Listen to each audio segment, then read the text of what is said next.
वार्ता में आने के लिए आप सबका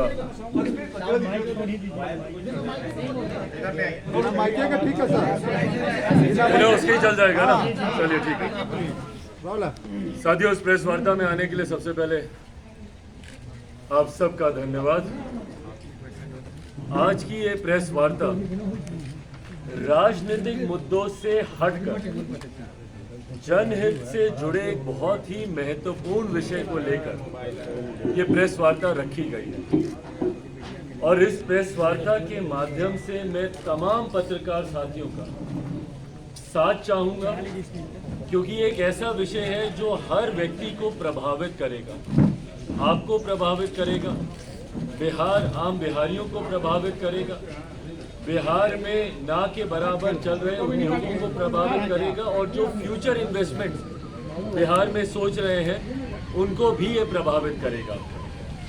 आज तक जो सरकार की जिम्मेदारी होनी चाहिए थी कि आप अपने डिपार्टमेंट्स की रिपोर्ट कार्ड आप जारी करें, अभी तक हम लोगों ने नहीं देखा कि मुख्यमंत्री नीतीश कुमार जी या इनकी सरकार ने कभी भी अपने डिपार्टमेंट से जुड़े हुए किसी भी विषय की रिपोर्ट कार्ड इन्होंने जारी की। इन्होंने कभी ये बताने का प्रयास नहीं किया कि किस विभाग में इनको कितना लाभ हुआ, नुकसान हुआ, क्या इन्होंने नए कदम उठाए, क्या पुराने कदमों को इन्होंने चालू रखा, क्या उसमें फेरबदल किया। कभी भी बार बार ये सरकार बदलते गए, गठबंधन मुख्यमंत्री नीतीश कुमार जी बदलते गए, पर उस बदलते गठबंधन में कभी भी इन्होंने अपनी सरकार की उपलब्धि, कामयाबी कभी जनता से उन्होंने साझा आज तक नहीं किया। और ये शिकायत लोक जनशक्ति पार्टी रामविलास की हमेशा से रही है कि भाई क्या कारण है कि मुख्यमंत्री अपनी उपलब्धियां बताते क्यों नहीं। पिछले 2020 के चुनाव में हर मंच से उनसे मैंने सिर्फ एक ही सवाल किया था कि मुख्यमंत्री नीतीश कुमार जी आज लगभग 2 दशक होने को आए इनको प्रदेश का मुख्यमंत्री बने हुए, इन 2 दशक में ज़्यादा नहीं तो सिर्फ 5 अपनी उपलब्धियां मुख्यमंत्री बता दें। कौन सी ऐसी 5 उपलब्धियां हैं, भले वो शिक्षा को लेकर हो, रोजगार को लेकर हो, स्वास्थ्य सेवा को लेकर हो, इंफ्रास्ट्रक्चरल डेवलपमेंट्स को लेकर हो। भाई 7 निश्चय योजना इनकी चल रही है ना, उसी में अपनी उपलब्धि बता दें। कोई 5 ऐसी उपलब्धि बता दें, यूनिवर्सिटीज़ को लेकर बता दें, अलग अलग उद्योगों को लेकर बता दें, व्यवसाय को लेकर बता दें, कुछ तो बताएं कि इन्होंने क्या किया। पर अपनी उपलब्धियां बताने के अलावा मुख्यमंत्री जी बार बार गठबंधन बदलते गए, अपनी कुर्सी को कैसे ये बरकरार रखें वो प्रयास में ये ज़रूर लगे रहे, पर इन्होंने कभी ये बताने का प्रयास नहीं किया कि जनता के लिए इन्होंने क्या किया। बहरहाल ये जिम्मेदारी लोक जनशक्ति पार्टी रामविलास और बिहार फर्स्ट बिहारी फर्स्ट के माध्यम से मैं पहले भी इस बात का मैं जिक्र कर चुका हूँ कि जनहित के विषयों को उठाना, जनता की बातों को दम देना, उसको आवाज़ देना एक लक्ष्य है लोक जनशक्ति पार्टी रामविलास का, बिहार फर्स्ट बिहारी फर्स्ट का, जिसको हमारे विपक्षी या मुख्यमंत्री नीतीश कुमार जी की पार्टी जिसको चिराग मॉडल कहती है, उसी चिराग मॉडल का एक और उदाहरण आज मैं आप लोग के समक्ष लेकर आया हूँ। आज जैसा मैंने कहा कि अलग अलग डिपार्टमेंट्स को लेकर हम लोग रिपोर्ट कार्ड हम लोग जारी करेंगे, जिसकी शुरुआत आज मैं विद्युत विभाग से, इलेक्ट्रिसिटी के डिपार्टमेंट से मैं शुरुआत कर रहा हूँ। कुछ जानकारियाँ जो मेरे संज्ञान में आई हैं वो जानकारियाँ मैं आप सब के से साझा करूँगा। क्रॉस क्वेश्चनिंग आप लोग कर सकते हैं, अपने स्तर से आप इसकी जाँच करवा सकते हैं। जहाँ पे आपको साक्ष्यों की ज़रूरत होगी, तमाम साक्ष्य आप लोग के समक्ष भी मैं रखूँगा। ये एक विषय चल रहा है बिहार में बिजली को लेकर, जहाँ पर बिहार सरकार बीआरसी के माध्यम से लगभग 40% बिजली में बढ़ोतरी करने की कार्यवाही में, संभवतः आप लोग के संज्ञान में ये विषय होगा, विचाराधीन चल रहा है ये विषय न्यायालयों में भी, जहाँ पे बिहार सरकार चाहती है कि बिजली की दरों में जिस दर पे ये बिजली आम जनता को या अलग अलग इंडस्ट्रीज या जहाँ पर भी ये लोग बिजली को बेच रहे हैं, उसमें लगभग 40% की बढ़ोतरी करने के प्रस्ताव के साथ बिहार सरकार इस योजना पर काम कर रही है। अब आप सोचिए, जब ये 40% की जब बढ़ोतरी होगी, राजस्व में कितना लाभ होगा मुझे नहीं पता बिहार सरकार की, क्योंकि वो हर राजस्व भ्रष्टाचार की देन बिहार में चढ़ जाता है। राजस्व में कितनी बढ़ोतरी होगी, बिहार सरकार को इससे कितना लाभ होगा, नहीं लाभ होगा, मुझे नहीं पता, पर मुझे इतना पता है कि इससे एक आम बिहारी जरूर आने वाले दिनों में प्रताड़ित होगा।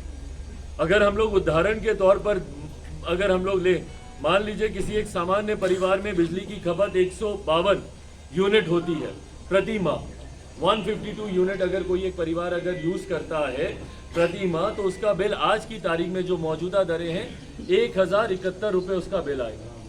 पर जब ये दर बढ़ जाएगी 40% की, जब इसमें बढ़ोतरी हो जाएगी, तो यही बिल बढ़कर 1654 रुपये हो जाएगा।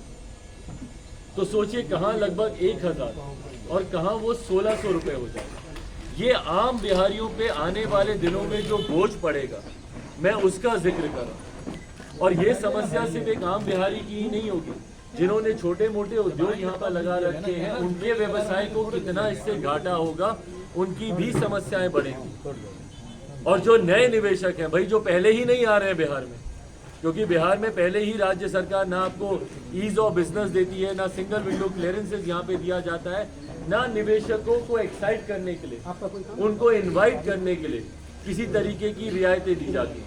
मुझे नहीं पता मेरे मुख्यमंत्री ने आखिरी बार कब इन्वेस्टर समिट किया था। हर राज्य करता है भैया, निवेशकों को आप बुलाते हैं, आप इन्वेस्टर समिट यहाँ पर करते हैं, आप उनको सुविधाएं देते हैं ताकि वो आपके प्रदेश में आए, आपके प्रदेश में आकर वो इन्वेस्ट करें।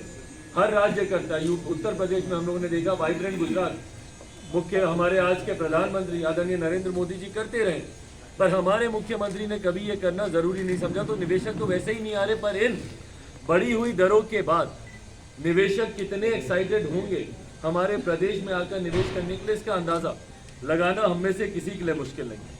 तो जहां पर एक तरफ 40% की लोग बढ़ोतरी करने की बात कर रहे हैं, वहीं पर बिहार सरकार जो बिजली खरीदती है, जो बिजली बिहार सरकार लेती है, ये एक बहुत बड़े ताज्जुब और आश्चर्य की बात है कि बाकी के जितने राज्य हैं जहां पर उनकी मैक्सिमम लिमिट जाकर समाप्त होती है, वो उस लिमिट से हम लोग खरीदना शुरू करते हैं। जहां पर दूसरे राज्य जो वो ब्रैकेट उन्होंने दिया है कि इतने से इतने के बीच में खरीदते हैं, जो मैक्सिमम है उसका, जहां पर वो राज्य खरीदना समाप्त करते हैं, वो दर हम लोग यहाँ शुरू होती है। मैं उदाहरण के तौर पर ये मैं साझा करूंगा आपके साथ। उदाहरण के तौर पर मैं ये आपने आप लोगों के समक्ष रखता हूँ, जैसे उड़ीसा में जिस दर पर राज्य सरकार खरीदती है वो है 2 रुपये 46 पैसे, और बिहार सरकार हम लोग कितने पर खरीदते हैं? हम लोग खरीदते हैं 4 रुपये 26 पैसे पर। इसको अगर आप ग्रॉस उसमें देखें, जितना हम लोग खरीदते हैं, तो कितने का नुकसान हर साल हम लोग को होता है। जो एक्स्ट्रा पैसा बिहार सरकार देती है, वो नुकसान होता है लगभग 5,278 करोड़ का हम लोग को हर साल रेवेन्यू का हम लोग को लॉस होता है। ये एक्स्ट्रा पैसा बिजली को खरीदने के लिए हम लोग देते हैं, जो यकीनन हम लोग जन कल्याण योजनाओं के लिए हम लोग इस्तेमाल कर सकते हैं।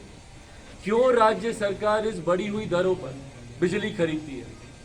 और इसी के परिणाम स्वरूप जो बिजली ये लोग बेचते हैं, और जिसकी वजह से अभी 40% की ये लोग बढ़ोतरी करना चाह रहे हैं, जो बिजली ये लोग बेचते हैं वो भी दूसरे राज्यों के बनिस्बत बहुत ज़्यादा है।